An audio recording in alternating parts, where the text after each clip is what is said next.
एक बार एक बूढ़ी माँ को उसके बेटे ने एक वृद्ध आश्रम में ले जाकर छोड़ा।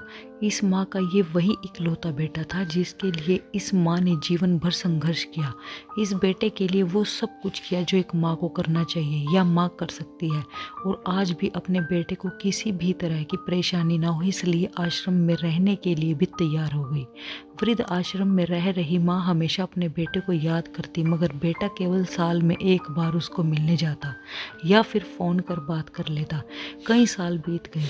वृद्ध आश्रम से बेटे को एक दिन फ़ोन आया। उन्होंने कहा, बेटा जल्दी से आश्रम आके अपनी माँ से मिल लो, वो बहुत सीरियस है। बेटा जब अपनी बीमार माँ के पास पहुंचा तब वह अपनी आखिरी सांसें गिन रही थी। बेटे ने अपनी माँ से उसकी आखिरी इच्छा पूछते हुए कहा, माँ मैं तुम्हारे लिए क्या कर सकता हूँ, बताओ। माँ ने कहा, बेटा इस आश्रम में गर्मी और मच्छर बहुत ज़्यादा है, यहाँ पर कुछ पंखे लगवा देना।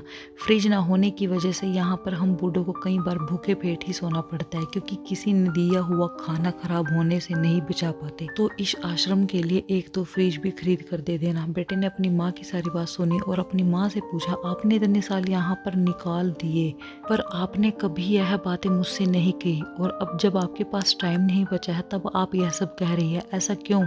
माँ ने बेटे को जवाब देते हुए कहा, बेटा मैंने गर्मी भूख और पीड़ा सहन कर ली, लेकिन मुझे पता है जब तेरे बच्चे तुझे यहाँ पर छोड़कर जाएंगे तब तू यह सब सहन नहीं कर पाएगा, इसलिए तेरी सुविधा के लिए मैं तुझे यह सब लगाने के लिए कह रही हूँ।